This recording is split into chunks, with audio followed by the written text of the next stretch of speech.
वालेकुम, मैं हूं डॉक्टर रऊफ राना। आज बात करेंगे इवियन कैप्सूल के बारे में। इवियन कैप्सूल विटामिन ई का एक सप्लीमेंट है जो इवियन की ब्रांड नेम में दस्तयाब होता है। इसके अंदर 200 mg, 400 mg और 600 mg अवेलेबल होते हैं। ये एक ऑयल सालुबल विटामिन है, इसीलिए अगर आप विटामिन ई या इवियन कैप्सूल के कैप्सूल का मुशाहिदा करें तो आपको देखे नज़र आएगा कि इसके अंदर एक ऑयल सा है, और अगर आप पिंच करके इसके ऑयल को बाहर निकालें तो आपको एक ऑयली सा टेक्सचर नज़र आएगा। ये एक ऑयल सालुबल विटामिन है।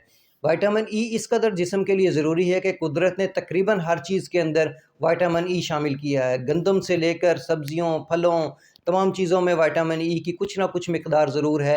इसी तरह ड्राई फ्रूट्स, बादाम, अखरोट, इनमें भी विटामिन ई की अच्छी खासी मिकदार मौजूद है। अगर हम बैलेंस डाइट का इस्तेमाल करें तो हमारे जिस्म के अंदर विटामिन ई की कोई कमी नहीं होती। लेकिन चूँकि आजकल की बिज़ी लाइफ के अंदर हम खुराक का सही तरीके से बैलेंस डाइट इस्तेमाल नहीं करते और जंक फूड का बहुत ज़्यादा इस्तेमाल करते हैं, इसलिए जिस्म के अंदर विटामिन ई की डेफिशिएंसी पैदा हो जाती है। ऐसी डेफिशिएंसी जब पैदा होती है तो मुख्तलिफ़ किस्म के असरात जिस्म पर ज़ाहिर होते हैं। अगर इसकी डेफिशिएंसी की बात करें और इसके असरात जिस्म पर असरात की बात करें तो सबसे ज़्यादा इसका असर जो होता है वो जिल्द पर होता है।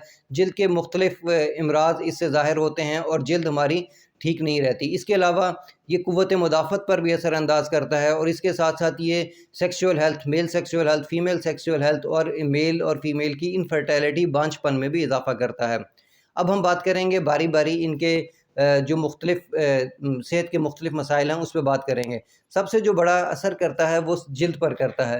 विटामिन ई की डेफिशिएंसी से जिल्द खुरदरी हो जाती है, जिल्द के ऊपर बहुत सारे स्पॉट्स ज़ाहिर हो जाते हैं, ब्लैक स्पॉट ज़ाहिर हो जाते हैं, जिल्द बहुत ज़्यादा रफ़ हो जाती है, या बहुत जगह पे जो काले काले धब्बे हैं वो ज़ाहिर होने लग जाते हैं। आप यूँ कह लें कि जिल्द की जो ग्लो है वो बिल्कुल भी बरकरार नहीं रहती और जिल्द के ऊपर छाइयाँ पड़ जाती हैं, पिगमेंटेशन हो जाता है। ये तमाम चीज़ें विटामिन ई की डेफिशिएंसीज़ की वजह से होते हैं। इसके साथ साथ ये ना सिर्फ जिल्द पर असर अंदाज़ होता है बल्कि बालों की सेहत पर भी बहुत बुरे असरात करता है। बहुत लोगों के बाल रफ़ हो जाते हैं, बाल टूटने फूटने का शिकार हो जाते हैं, बाल गिरना शुरू हो जाते हैं, जिसको हेयर लॉस कहते हैं, हेयर फॉल कहते हैं। वो तमाम चीज़ें विटामिन ई की डेफिशिएंसी की वजह से होते हैं। इसी तरह नाखूनों की सेहत पर भी ये बुरे असरात करता है। नाखून रफ़ हो जाते हैं, टूटने लग जाते हैं। हाँ, नाखूनों के टूटने में कैल्शियम और विटामिन डी की डेफिशिएंसी भी शामिल होती है, लेकिन इसके अंदर एक रोल विटामिन ई का भी होता है। अगर नाखून जिल्द के सतह से उखड़ने लग जाएं और उसके साथ साथ एक वाइट सी सतह नमूदार हो तो इसका मतलब होता है कि विटामिन ई की डेफिशिएंसी है।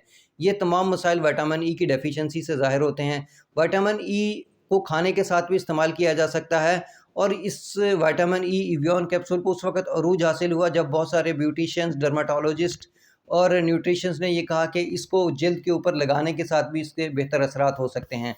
इसको खाने के साथ भी इस्तेमाल करना चाहिए और लगाने के लिए भी।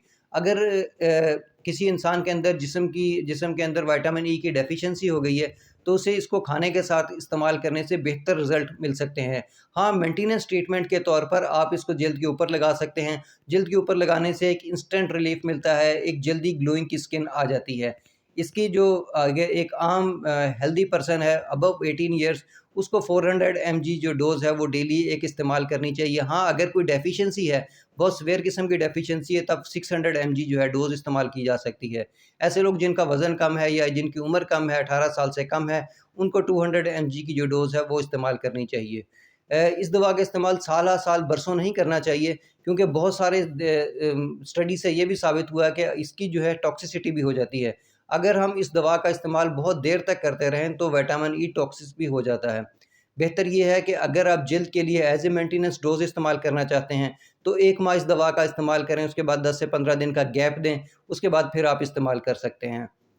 अब बात करते हैं दूसरी चीज़ों के ऊपर। ये एक बेहतरीन किस्म का एंटीऑक्सीडेंट है, यानी कि जिस्म के अंदर से जो फासद मादे हैं वो ख़ारिज करता है। जैसे ये फासद मादों का इखराज करता है तो हमारी सेहत पर एक अच्छे असरात मुरतब करता है, मूड के अंदर बहुत अच्छे असरात मुरतब करता है। इसके साथ साथ इसको एक एंटी कैंसर के तौर पर भी लिया जाता है कि जब ये जिस्म के अंदर से फासद मादों का इखराज करता है तो as a anti cancer properties भी हैं। इसके साथ साथ ये जिस्म की जो क़ुव्वत मुदाफ़अत है उसमें भी इज़ाफ़ा करता है और इन जिस्म को बीमारियाँ लगने से बचाता है। अब बात करते हैं सबसे इम्पोर्टेंट फैक्टर जो है इसका इनफर्टिलिटी में। ये मेल इनफर्टिलिटी, ज़नाना बांझपन, मर्दाना बांझपन दोनों में असरअंदाज़ होता है। स्टडीज़ ने ये साबित किया है کہ وائٹامن ای کے اگر بہتر کوانٹٹی جسم کے اندر موجود ہو تو اس سے اسپرمس کی جو ہیلتھ ہے وہ بہت زیادہ بہتر رہتی ہے، اسپرمس کی موٹیلٹی بہت زیادہ بہتر رہتی ہے، اسپرمس کی لائف بہت زیادہ بہتر رہتی ہے۔ اور کچھ سٹڈیز نے تو یہ بھی ثابت کیا ہے کہ اسپرمس کی جو کوانٹٹی ہے، ان کی تعداد، اس میں بھی اضافہ کرتا ہے۔ اس لیے بہت سارے گائنیکولوجسٹ اور ایسے لوگ جو انفرٹیلٹی پہ کام کر رہے ہوتے ہیں، وہ میل انفرٹیلٹی اور فیمیل انفرٹیلٹی دونوں میں اس دوا کو استعمال کرواتے ہیں اور اس کا ایک اچھا رزلٹ نکلتا ہے۔